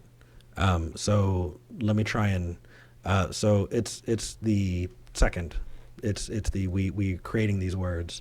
We're identifying. We're working on these definitions. So they're convention. And my example is you're pointing at the map of the Shire and saying, well, if this does not actually correspond to a place, then it is unintelligible. Well, no, as an idea, I can talk to you about the Shire. I can tell you about hobbits. So we can talk about things that have happened Yes, there. I can talk I to agree. you about Bilbo and all of that. That doesn't mean that the Shire is a place. It just means that we understand this concept together. Yes, but if that's what you mean, remember what I asked you. Do they refer to something more fundamental, or are they linguistic conventions that we agree? Now, you said that one. Now, linguistic. are you then saying that, on your view, logic is a convention? Would that be different than saying that logic is an idea? Well, is the idea a convention? We make it up and agree upon it? In which case, my next point would be, if that's your position, then I don't see how, on convention, these laws are universally binding. I never said unless they were. we agree. I'm sorry? I never said they were. Well, how could you possibly make universally binding statements ever, other than to define something into existence? Unless you're defining something as true, you are bound to this world that we're in, and you cannot justify, unless you give yourself special permission to do so, to say that you can do any more than I can. Your worldview that you're giving me cannot justify, because it is unfalsifiable by by your admission. You're okay. How is that? This is why I'm having difficulty. If they're conventions, then they're man-made. Yes. If they're man-made, how are they universal, unchanging? I mean, I can just say it. Suppose I disagreed with you and said, well, 2 + 2 is 7. Okay. And even if everyone in the world disagreed with me, I'm not wrong on your view. That's my convention. No. So on your view, by definition, not it true. Wouldn't be Nope. Sorry? Nope. Okay, so if it's not true, that's what I'm having difficulty understanding. Because Absolutely. if they're convention, I'm not seeing how what I'm saying is not true if they're convention. If you could explain that for me. Absolutely. So I'm going to use the term atheist. Okay. Right? What is an atheist? An atheist is someone who does not accept the theist claim, right? Atheism. It's the same kind of thing if I said I was an A Bigfootist, or an A Loch Ness Monsterist, or an A alienist, or a non-stamp collector, right? It seems like a word that doesn't make sense, because you don't really define yourself by what you're not.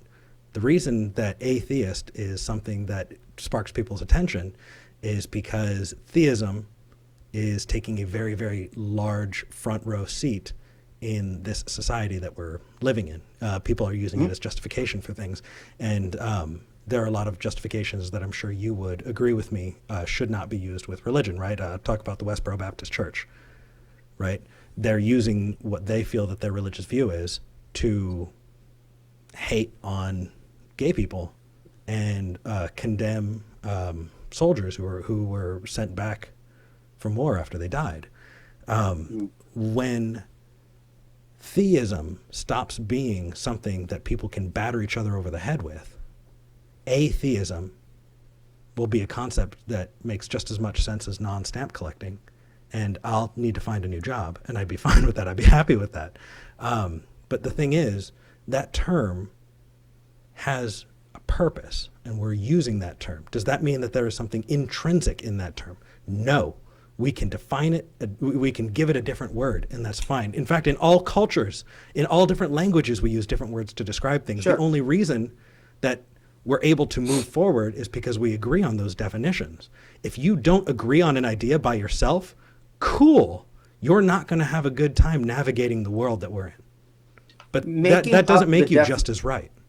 Right. Making a definition on convention, what we're going to call this word atheism, is not the same as asking the question as to whether the laws of logic are universal and binding. If the laws of logic are not universal and binding, but are conventions, then people could have different conventions, and you could not say that one person's invented convention is wrong. So 2 + 2 = 10. You can't say that that's wrong, even if everyone in the world disagreed with me. And that would be related to the knowledge question. If that's your view, how can we actually know anything? Right. Because I could be using different laws, and you might disagree, and everyone might disagree, but you couldn't say I'm wrong. On your view, it would almost seem as though it undercuts knowledge. So again, that's just an appeal to that's scary. It's an appeal to consequence. It's not. It makes the review irrational. If No. that's the case. Why is that the case? Why is it the case that just because we decide on what words are, they have no value? Because you are That's not what I'm saying, Eric. Okay. That's not what I'm saying. Because you're throwing out words because I don't have a God view. Now tell me why that is, and why I should believe you. Eric. But Eric, it's not. What I'm saying is, what we're talking about is logic. If that's your understanding within your worldview of these logical laws, then it destroys knowledge. Since I can just operate on a different convention, you can't say I'm wrong. How Yes, would I can. we know? Yes, I Say can. it, but you don't know that I'm wrong. Oh, then good luck living in the world. But Have fun with that. I can deal. If someone's willing to live in living inconsistently with everyone else, yeah. But the issue is truth. on your worldview, on that view of logic, could you know anything to be true? We both have the same relationship to truth. I'm just being honest about it, and I want to take you there. Oh, that's what it is. Okay, I'm I sorry. want to So I'm take being you dishonest. there. Not intentionally, not intentionally. But if you're saying if this is unfalsifiable, Listen, you're saying it's sure that unfalsifiable, Eli. You're saying it's I'm sorry? unfalsifiable, and I'm not trying to be an ass about it. No, I don't. I understand. I think On you your picked view- this up. I think you picked up tag, and these are the tools that you were given, and these are the tools that you're using to explain what tag is. I'm not saying that you are a dishonest interlocutor. I am saying that you are presenting a dishonest point, and I'm trying to show you why. I don't think you're doing, and I mean this respectfully, I don't think you're doing a good job. I think probably. I'm probably not doing a good job. I'll grant you.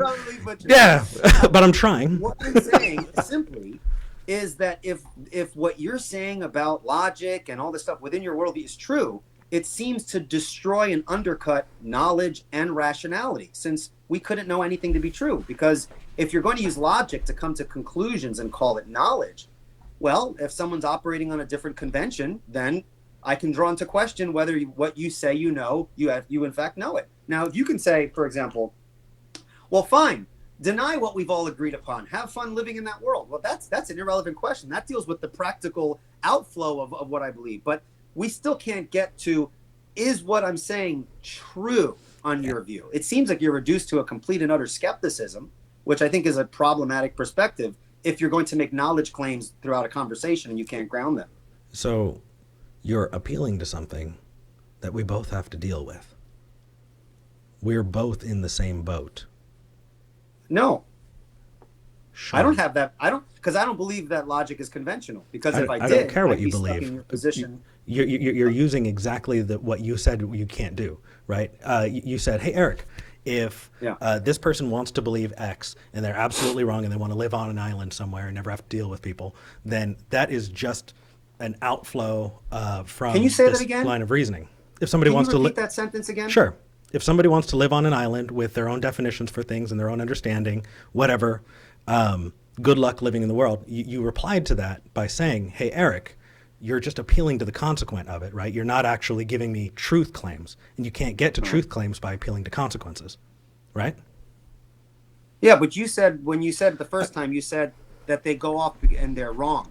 I'm saying on your view, you couldn't say they're wrong because you can't say you don't know what truth is, capital T, in regards to any specific thing, unless you think you can. But then again, you said before you could be a brain in a vat, which I don't see how you're going to escape a complete and utter skepticism at that point. No, well, you can't either. That's the thing. Is just because. Yes, I can. Okay, Ollie Oxenfree. Yes, I can too. Now we're good, right? Well, no.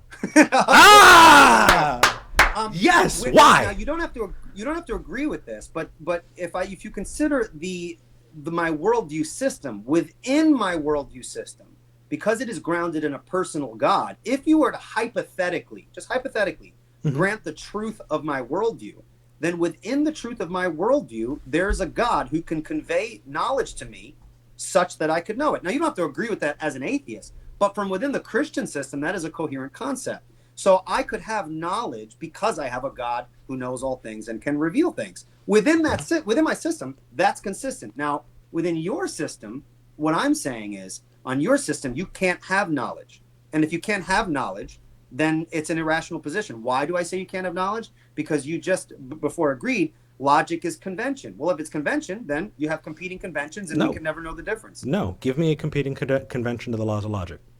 Well, I mean, I can't think off the top of my head. I can say 2 + 2 is 20. Is that wrong? Is that right or wrong? Do you define 2 the way I define 2? I'm sorry? You're playing a definitions game.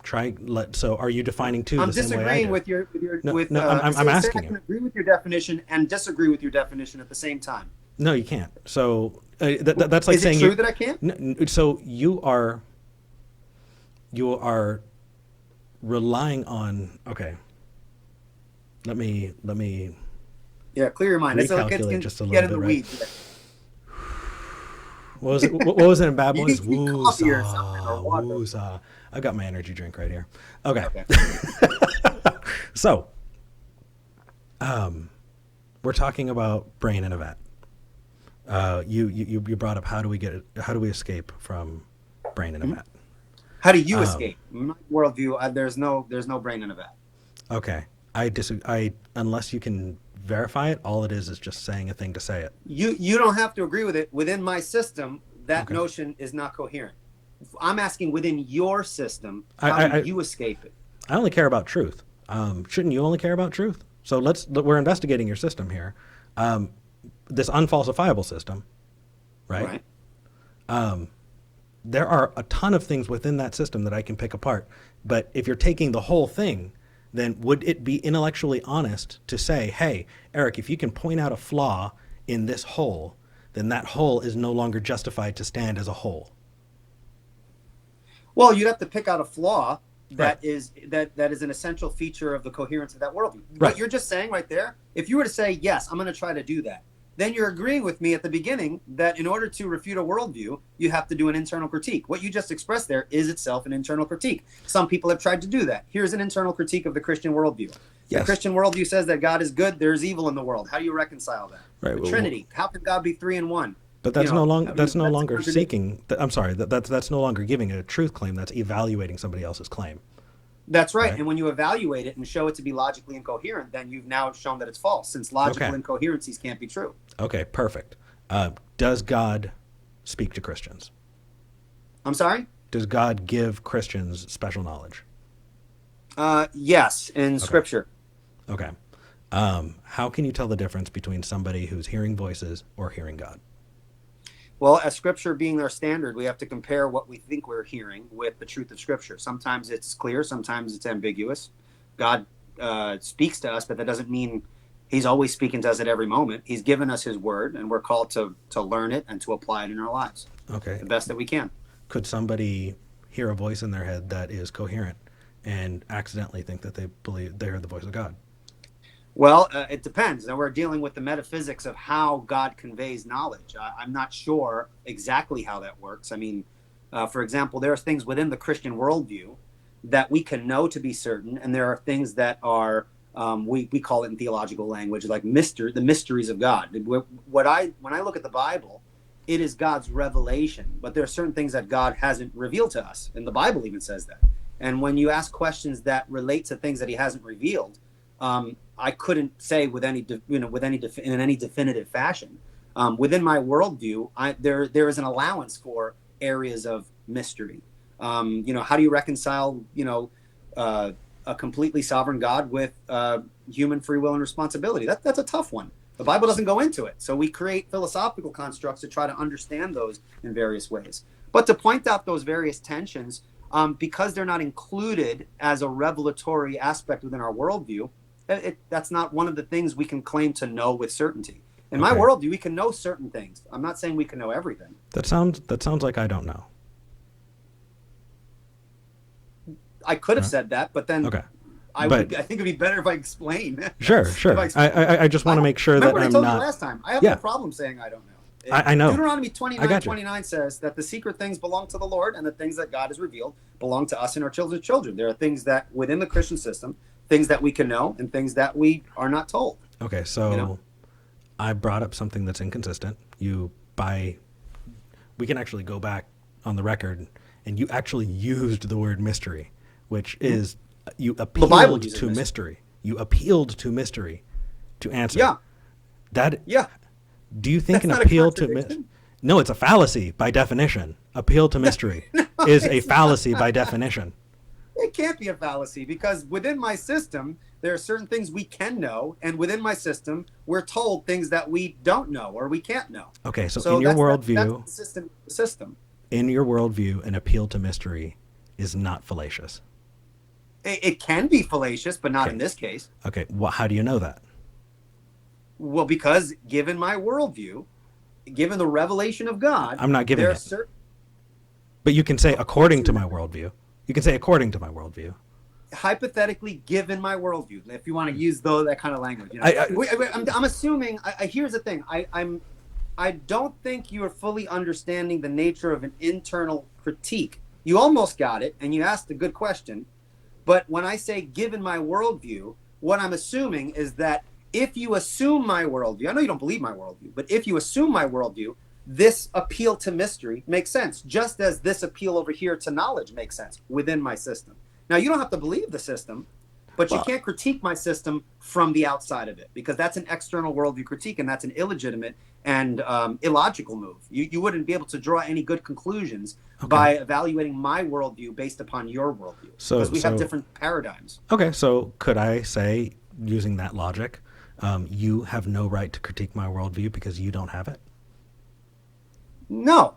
Why? I can critique your worldview, but I don't critique it from within my worldview. I want to hear, as we're having a conversation, I'll be like, listen, I'm not going to evaluate your worldview based on my worldview. I want to hear what your worldview is. And given the truth of those various points of your worldview, we can talk about whether they make sense within your own system. That's what a worldview critique is. Okay, so I can critique your worldview without I myself holding to your worldview. So I just gave you an example of a question that you genuinely said you don't know. And you also gave examples of things that can either be contradictory or just unknown, right? But you appealed to the mystery of that God and the hidden nature of that God to say that I don't know it, but the answer's out there. Just know that what I'm saying is true, because you have to believe in it. How does that make you any different from any other worldview? How does that make you any more insulated from lies? How does that make you any more insulated from somebody saying, hey, Eli, dude, I want to invest your money. I've got a really good deal. It's going to give you a 60% payback in 2 years. And you say, hey, Eric, how does that work? You know what? I really can't explain it. I don't know, but you got to believe it. That is not analogous at all. We're not dealing with someone who's just, we're dealing with God here. Okay. Within my system, there is space for mystery. Every Christian affirms that. If you were to tell me what the Trinity is, ask me what the Trinity is, I can tell you that, this is the definition of the Trinity. I can talk about why it's not logically incoherent. But if you say, but what is it? How does it work? Like, well, the Bible doesn't tell me. So I can think of an answer that might be contradictory, but if the Bible tells me what it is, then I would go and show you, look, this is what it is. The Bible doesn't tell me. It wouldn't, because the Bible would be a giant philosophical textbook. It'd have to caveat every single ideal. We have principles within Scripture. I'm sorry? That would be awesome. Well, for us it would be, but I mean, God has chosen to communicate in a certain way through historical events and things like that, not through a textbook. So, do you think it would be better if God did give you a large tome that explained everything? No, I don't think, because I think you and I are rare creatures. I think the average person who's out there, I mean, the Bible touches people on a very real plane. It deals with life situations and things like that. It's not always lofty in philosophy. The seeds of it are definitely there. I mean, we can talk about the story of Jesus, turning water into wine, but the broader context, the metaphysical context that can be drawn out of Scripture, can take us into those deep philosophical issues, because I believe those stories are grounded in a broader metaphysical context in which we can go deeper. And there are aspects of it within the Christian system that we don't know. Why? Not because it's contradictory and I'm trying to get out of something. It's because God hasn't revealed it. If I believe that there's a revelation from God, I could only tell you what God has revealed. Now, God has demonstrated his faithfulness in Scripture. This is not an argument. He's demonstrated himself in ways to me that have been faithful. And so even though he says, I'm going to use it like kind of a colloquial kind of way of speaking. If God says, I'm not going to tell you this, but trust me, there's precedent within my life that I can trust him. It's not just a random guy coming from the street, saying, hey, I got a really good deal. Just trust me. I'm not going to show you how it works. But you're relying on it regardless, right?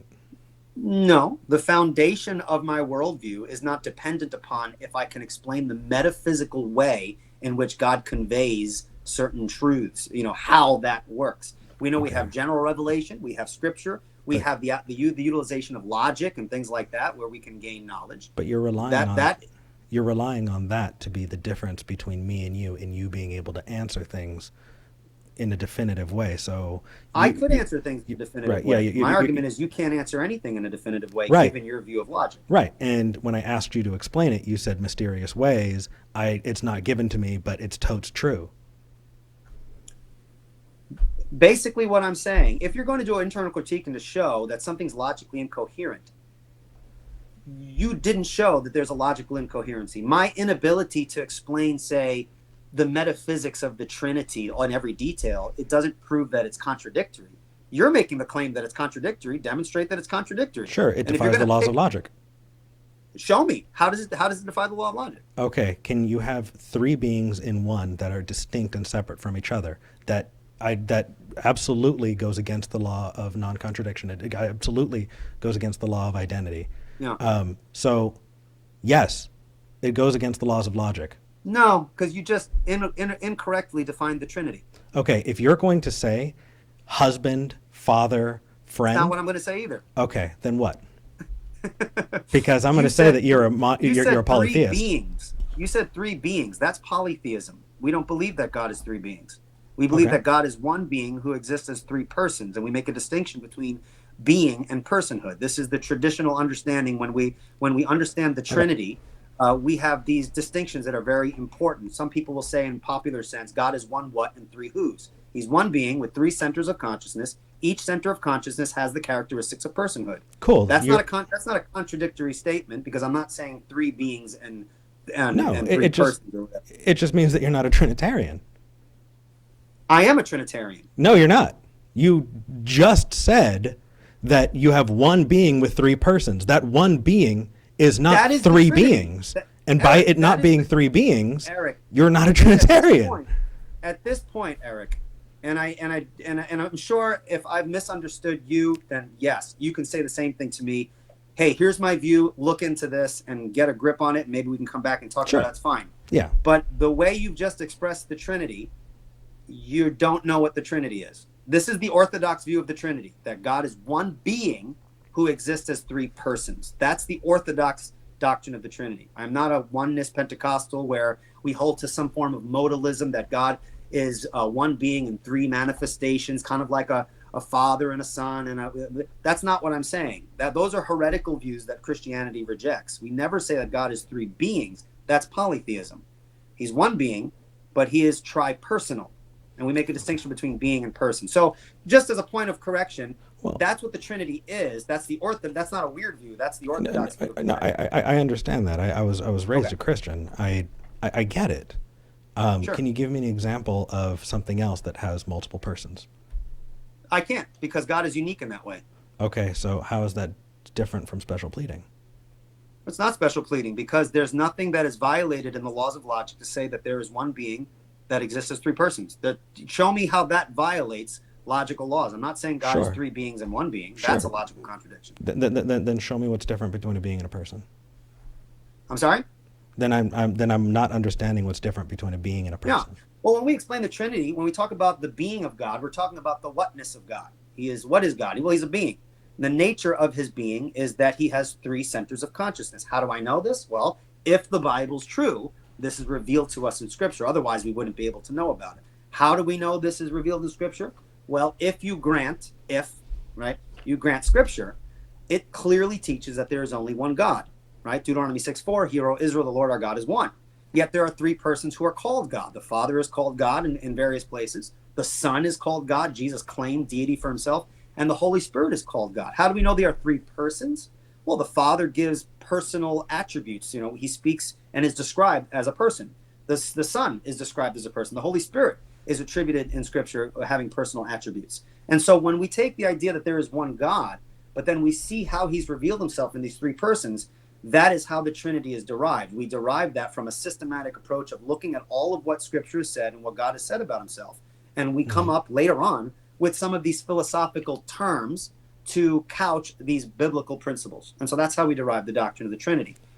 I get that. Okay. I do. That doesn't take away from saying this is a unique quality of a character that I don't have anything but the claim of it existing to justify that it is a possibility, and therefore it's correct. I don't. No, that's not what I said at all. Then please. Here's what I'm saying. I understand the history. I understand where he derived it from. No, I get that. I'm with you on it. I got you. Well, I'm saying that it's unjustified. No, what was the claim? What were you just trying to do a few minutes ago? You were trying to, correctly, by the way, I think I agree with this tactic you were using. You were trying to internally critique my worldview. And you were trying to show an article within my worldview to be logically inconsistent. What example did you use? You used the Trinity. And basically what you used another example too. Basically what I was trying to show you is that it's not contradictory. And so you have an internal critique, and I've clarified my position, showing that it's not a valid internal critique because it doesn't violate any logical laws. The fact that God is unique is not special pleading. If God is God, yeah, he's going to be unique in certain ways. There are certain attributes that he has that we don't. Within the Christian system, God is omniscient. I'm not. I'm rational, he's rational, but he's infinitely more rational than I am. In theology, we make a distinction between what we call the communicable attributes of God and the incommunicable attributes of God. Are you familiar with that, with those terms? So I'm with you, and at the same time, I got to ask you a question here. Sure. Eli, what you said, and please correct me because sure, this has happened more than once in this conversation. Okay. Where I brought up a problem, and your response was, well, you're bringing me your outside view, which has no justification on talking about what my view is, right? And that's not what I'm doing. So how am I messing this up here? Because I am critiquing a thing that doesn't make sense, but you're invalidating it by saying that I'm critiquing it and I don't have your worldview, so it doesn't count. That's not what I said. Then help me, please. Yeah. What I'm saying is that I stand by this. You can't critique my worldview from your worldview, but what you were just doing a moment ago, you were correctly attempting to internally critique my worldview. You were hypothetically saying, okay, you guys got this idea of the Trinity. How is that not illogical? And so in my response, we'll say, well, show me how it violates the laws of logic. And then you responded with an incorrect definition, which violated the laws of logic. And I pointed to you that that's not the definition. And so I gave you a definition which doesn't violate the laws of logic. And so that is an adequate response to your attempt to correctly internally critique my worldview. I'm not saying, I'm not saying that you're not justified in trying to critique my perspective. But it needs to be internal critique. It can't be external critique. It's irrational for me to externally critique your worldview. If I want to know your worldview is false, I want to grant the truth of it and see, okay, does this make sense? Because if it's logically incoherent, by definition, it's false. But you've already said that mysterious ways is an acceptable out. And in the specific areas, sure. And that your worldview is unfalsifiable. Okay. So in doing so, it sounds like there's no point in the conversation. Because what it sounds like to me is, and by the conversation, I'm not talking about people learning about it. I'm talking about changing your mind at that point, right? Having you evaluate this. If mysterious ways is acceptable and I can't be wrong is where you're starting, then tell me if I'm wrong. Well, when you say, it seems like you have a problem with me saying I can't be wrong. If that's your problem, then you're basically just having a problem with a transcendental argument. No, I'm having a problem with you and your argument, right? I'm not having a problem with the argument itself. I'm using a transcendental argument. So you're not having a problem with, you're having a problem with transcendental argument. What is my argument? That the Christian worldview is the necessary precondition for knowledge. Now, you don't have to agree with that. But if that's my argument, then I'd be inconsistent if you were to ask me later and say, could you be wrong? And I say, well, yeah, I could be wrong, but I don't think I'm wrong. If I were to say that, I'd be inconsistent with the nature of my argument. Because I believe the Christian system is the necessary precondition. Can any Christians be wrong? I'm sorry? Can any Christians be wrong? About what? Anything. You Of name course, it. yeah. Okay, Give cool. me a math test, and I'll show you my I'll show you my Okay. fallible nature very quickly. Okay. Right. Could But I'm I not get? claiming infallible knowledge in everything. But just this. That's not. But yeah, there are certain things that we could know when we argue transcendentally. We can know by the impossibility of the contrary. One of those things is the universality and invariant nature of logic. I believe I can know that with certainty, whereas you can't because they're convention. Well, again, I'm going to refer back to Arthur Conan Doyle and say, doesn't matter. I disagree with that analogy. Then Really? I don't think. So- and so- the whole so- thing with the Shire and all that. So if I say, I've eliminated all other possibilities, therefore what is left is true, you agree or disagree with that statement? No, I don't agree with the idea that logic is convention. I don't agree with that. And your example as missing the forest for the trees, those are all just, and I don't mean this in a pejorative way, they're creative ways to say, quite simply, it's convention. It's the language we use.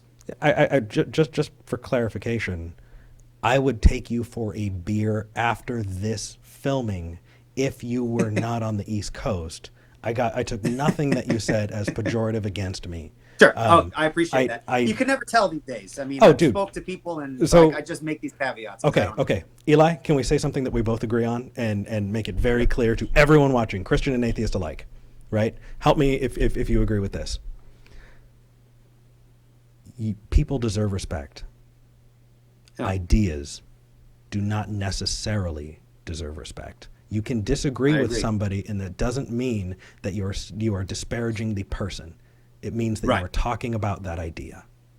Cool. And I agree with that. The only reason why I say this is because I don't know you. So I've spoke to people, and people, I try to be as nice as I possibly can. Yeah, and I have people still say, oh, this guy's an arrogant, jerk. So I always caveat these things because I don't know who you are. So I'm just trying to be respectful. Sure. I mean, I'm not going to lie. I think that it's an arrogant method, but I don't think you're an arrogant person. Are you think absolutely you're practicing sure tag. about that? Well, in as much as either of us can be, yes, because you are right where I'm at. I mean, I know we're just talking now, but if I were to be a stickler, I mean, again, everything you're saying, you're making knowledge claims, and so if they're not. If you could be wrong about them, then you don't really know them. Well, so, that's if you're talking about capital T truth. And I think that capital T truth belongs in definitional things. So if I define a thing to be true, then I can say that there's capital T truth there. Otherwise, you're left with inductive reasoning. And you can't get away from it. I can't get away from it. You have your sense perceptions, right? You have your eyes, you have your ears, you have your body, you have your feelings about yourself. You could be wrong. You can't get away from that. You can say something else exists outside of me, right? But to say that you can't be wrong would be to say that you are infallible, right? Well, no, I can be wrong about certain things. Okay, not everything. So you're saying that you have limited infallibility? I could know certain things for certain, yes. That are not just definitionally so. Well, it depends. We'd have to give a couple of examples. For example, Sure. I believe that logic is universally binding, and I think it's true by the impossibility of the contrary. I believe that I exist. If I deny my own existence, I have to exist in order to exist. So I know these things because they're true, and they can't fail to be true. How do you know that? By the impossibility of the contrary. Deny it, and you affirm it. But you're just all you're doing is saying you can't give me an answer, therefore my answer is correct. You've done nothing to prop up yours. That's not what I did. Okay, when you say it's true by the impossibility of the contrary, that is literally, I can write the words out and show you how that is exactly synonymous. The impossibility of the contrary is saying you can't answer it, therefore my proposition is true. That's not what therefore wouldn't follow. What you're trying to say doesn't follow. How so? For something to be true by the impossibility of the contrary is to say that it's necessarily true. If you deny it, you affirm it. So you have two options. If you deny it, whatever that transcendental truth is, it's proven. If you affirm it, it's proven. So it's proven whether you affirm it or deny it. It's not saying I don't know, and so so then my view is correct. It's true by the impossible. It can't fail to be true. That's what I'm saying. I don't think that So I'm telling you, I'm taking the devil's advocate approach because I don't think that the Okay. laws of logic can be falsified. I don't. I have no idea how that is possible. Well, I don't see how you could hold to that position if you think they're conventions. I That don't said, see how. Huh? that said, it does accurately describe the world that I live in. And How do you know?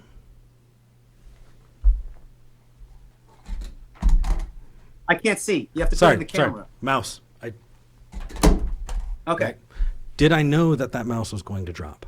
In as much as I can know anything, I know that gravity exists now. It existed yesterday, and it will exist tomorrow. In as much as I can know anything. And what can you know about anything? On your view, you could be truth. wrong about everything you just said. You're absolutely right. I can also be wrong about my bank account. That doesn't mean that I have to throw it out because I don't have capital T truth. Because You don't have to throw it out. What I'm saying is you're going to believe those things, but you have no justification for holding them to be true within your system. Now, as a Christian perspective, I believe you think, I believe you know things that you say, well, I don't know if I know them. I actually think there are certain things you can know, but not given your own worldview system. Your worldview system cannot couch truth with a capital T. It just can't. So if you could be wrong about everything you think you know, it seems to follow that you don't know anything because you could be wrong. So, I think that should be the approach that we all have to everything. I could be wrong. I'm going to make sure that I'm listening and available to learn if I'm wrong so that I can correct.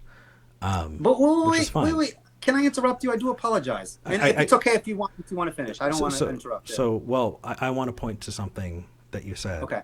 And so if you want to chime in, please do, because I'm going to point us in a direction that I think is a good place to finish. Sure. Okay. Are you asking? You're letting me respond real quick? Yeah, that way it's not out okay, of I'm so sorry. No worries. So you're saying that it is this is the good approach, that we affirm that we can't know anything. In other words, not you didn't say that. What word did you say? You said we can't be certain about anything. Well, and so we want to learn, and we want to do this, that, and the other thing. Is it absolutely true that that's the appropriate approach? You couldn't even know that on your own system. Can't know and don't know for sure are very different. You are true. conflating two very different things. Conflation is a sloppy way of saying it, but I think you know what I'm trying to say. Sure. Unless, I actually, the thing is that's been brought to me. You can't know anything, therefore you don't have the right to open your mouth. And that, yeah, that's not what I'm saying. Right? But the response to that I've given a couple of times. And you've responded. We've gone around the bush a couple of times. But there is something that you said that I feel is a dark underbelly to tag. The deep. That was very rich phrase. Right? It's like if you stop the video, cut off right there, I'd go, ooh, intriguing, a dark to underbelly. be continued. What's going on there? All right. With that, we're going to move to the patron only section of the show. That would be terrible. Right. No. I'm doing this because I'm supported by patrons, but not because I'm keeping the good stuff. Because it's not good stuff. The dark underbelly is that you gave away the part that I think probably is kind of damning, and that is you're also presupposing that I use the Christian worldview as well. I'm not admitting it, or I don't know that I'm using it. Well, I didn't say that blatantly, but I definitely do assume it because it's part of my system. And part of my system is that you are made in the image of God. And so you can't help but to use those categories. That's why I believe you do know things, even certain things you think you don't know. But I didn't go that route because I know how these conversations go. And for Christians who might be watching, one of my favorite verses, the key Bible verse in Scripture in regards to apologetics, is set apart Christ as Lord in your heart, always being ready to give a reason for the hope that's in you, yet doing so with gentleness and respect. In these kinds of conversations, when we use certain words, when we try to make certain points, some of those, the way we do that can kind of get us off on the wrong foot. And so there are certain things that I believe to be true, but I didn't use them outright, just out of respect, because out of these conversations go a certain way. Mm-hmm. I thought that by coming out and saying things right at the beginning, maybe that's not the best route. Let's talk a little bit about some of the things we were talking about, and maybe we'll get there. But that is definitely true. Part of my system is, in a very profound way, all men know that God exists in a profound way. Right. I don't know how that works out in detail. I'm not saying it's a mystery. I'm just saying, me personally, it's something that I have to look into some more. Well, but just as a bare bones assertion as part of my system, God has made himself known such that men are without excuse. And when you deny him, I could argue, you need to use tools that he's given you in order to even make your argument. I could have said at the beginning, but then I think that probably would have brought our conversation a completely different direction, and it automatically puts the defenses up, because some people hate that. You know the God I'm talking. It's like, So I've talked to Christians like that for sure, and I think it's incredibly condescending, and I think that the reason you didn't bring it up is because you don't want to be incredibly condescending. I think you as a person are someone I respect, and I will continue to respect after this conversation. But the idea that you bring, or that you are bringing forth, is incredibly condescending, because what it says is, I'm true, there's no way I can be false, and I'm right because you think it's true too, you're just denying it. Yeah, it's more complicated than that. Sure. But if you're really interested in a detailed analysis of this, and again, Bonson. Even listing the title is condescending. Are you going to talk about Bonson? Okay, but you're familiar with his doctoral dissertation. Yeah. Okay, good. So he goes into some detail to how that. I wouldn't do this without it. I promise. Oh, that's fine. So there's more to that, and sometimes even for myself, it's hard to kind of tease that out. But it goes both ways. If what I'm saying is true as a Christian, it's condescending for a creature to deny his maker. But that's not an argument. That's not my argument. I'm not going to make that argument. Oh, it's so condescending. Listen, we have different worldview perspectives. We're going to look at the other worldview perspective in some way. Like, well, that's kind of presumptuous of you to say that. Well, we're trying our best to be consistent with our worldviews. Within my worldview perspective, man is without excuse. Within your worldview perspective, you don't think that's true.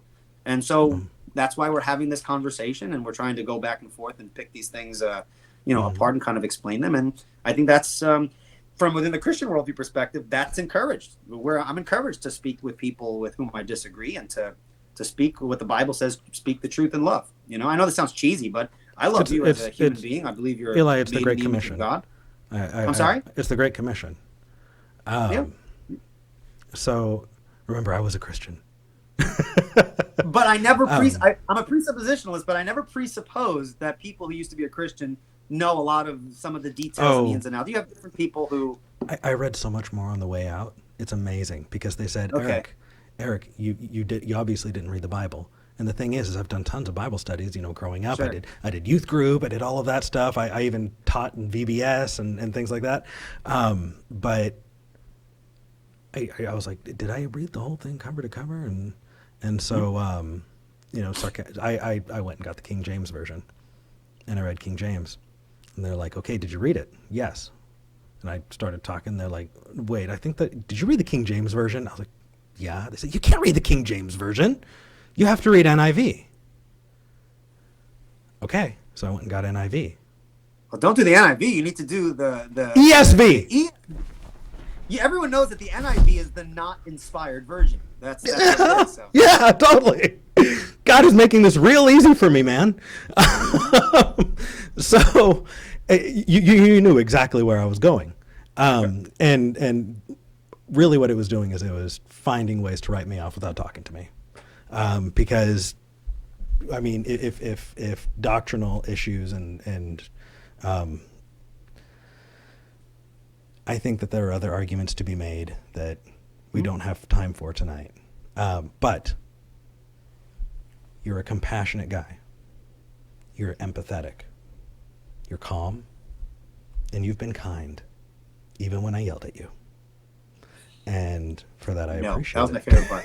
Right? And I appreciate that. And because of that, I would love to talk to you about other things other than tag, because we ran around on this circuit for a long time. And Sure. I'm sure that you are a multi-dimensional human. That said, I know working with you and talking to you before this, you have, I saw your Facebook, you have a lovely family. Thank you. You are active in your community, and cheers to that, man. I can disagree with you. Oh, and come still- on, Eric. My head's not going to be able to fit in the... Nah, you're fine. I can disagree with you on premise, but I'm not going to disparage your character in that way. I think that the viewpoint that you've given does, by its own nature, disparage.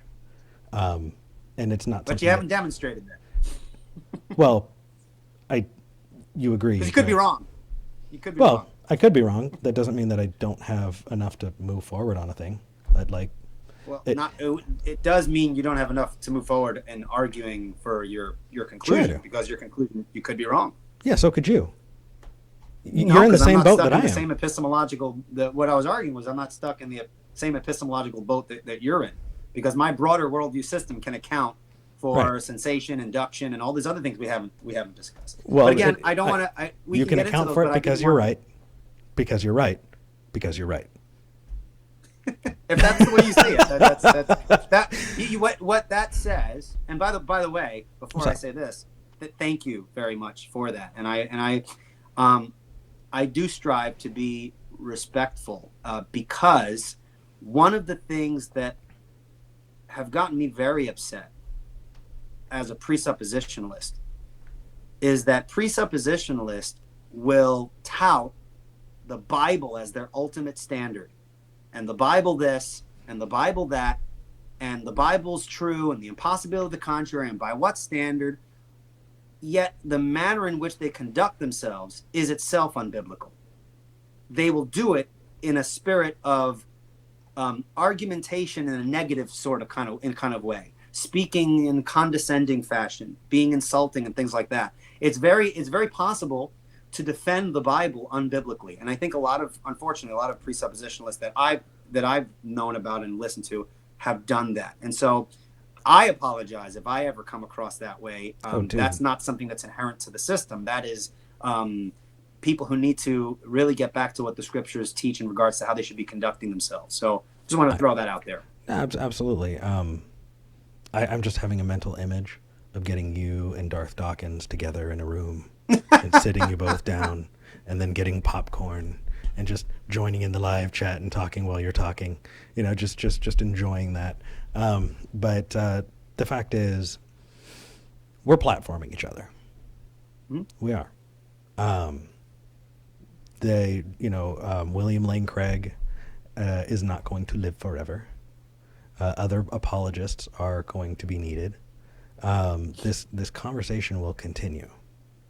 The fact is, if I'm going to have a platform, I'd like to use it to at least encourage non-assholes, because I want people to make their minds up based on the content and quality of our argument, and not on, well, that guy just seemed like a jerk. So with that, Eli, do you have anything else that you want to say before I let you go? I do have more coming up for everybody else, so do not click away, because I've got more. But yes, Eli. Sure. Just real quick reminder, anyone could find me on Facebook. It'd be really helpful if people subscribe to my YouTube channel. I know even if you disagree with me, I'm sure I'll say something that might be helpful to push the conversation forward. And just as kind of a cherry on top, I do appreciate this conversation. You too have been very respectful, and I really do appreciate that. And it's really interesting and fascinating to hear a little bit about your background and things like that, and knowing that you came from a church and things like that. From that perspective, it's very helpful to kind of personalize you. You're not just a face on a screen. It kind of gives me a little bit of insight into some of the things that you've gone through. So my prayer for you, and I know people will probably say this all the time, is that you come back to the truth, by God's grace. We don't have to debate that issue, but I do hope that through these conversations and what appears to be just a genuine desire to find the truth. I do pray that you do find it. So those are just my last words. I do appreciate this conversation, man. If I get there, I will have gotten there honestly. And if I didn't get there, then it's because you God put me there. Bye.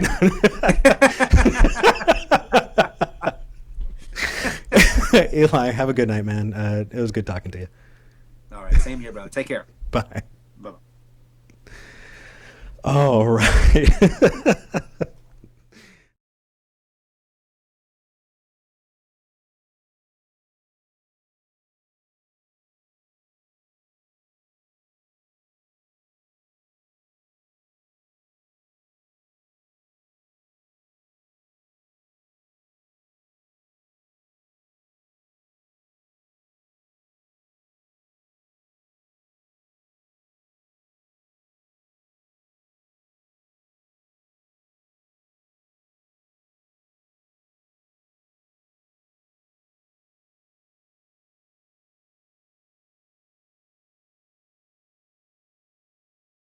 It was muted. Okay. Um, so I wanted to say thanks to Eli. And I did want to say a couple more things. One of them is that just because it's in the Bible doesn't mean it's necessarily false. Um, it can be, you can point out true things in works of fiction. Just because there are some true things doesn't mean it's all true. I saw that referenced a little bit, but it didn't feel like it was worth bringing up, and I'm sure that he would agree with me. My snarky response is 1 Corinthians 13:11. When I was a child, I played as a child. I spoke as a child. I thought as a child. And when I became a man, I put away childish things. But again, that's the snarky bit. He was pretty nice. I liked that.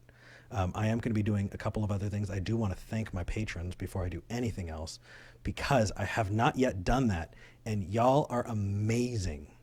It's because of you that I'm able to keep doing this. I've got to pick up a part-time job starting tomorrow, but I am able to justify keeping the lights on doing this with that patronage. So if you do want to become a patron, you can go to patreon.com/Eric Murphy.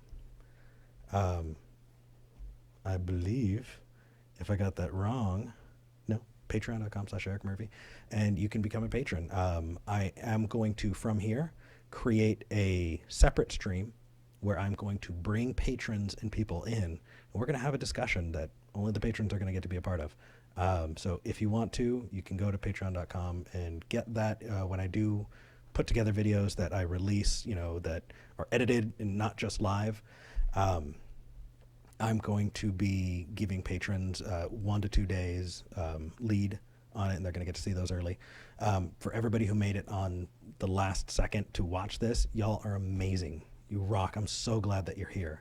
I see messages from people, and I'm going to be taking those and talking to those people. And I want to thank my patrons.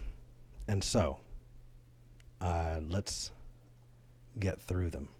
I want to thank Alana, Alexander, Billy, Bob, Candy, David, Ellen, James, Kathy, Kitty, Kristen, Megan, Ray, and William. Thank you. I haven't yet put together a title card. I have not yet put together an end screen where those are going to go up. I have my eyes set on a video intro that I'm going to be putting together. So it's going to look better over time, but I can't wait until everything's perfect to put stuff out. A lot of you in this chat have told me that, and so I'm working on it. With that, I think I'm going to move on to the patron stream. I hope you have a wonderful night. Do something good in your world, and I'll see you on Sunday. Talk heathen. Take care.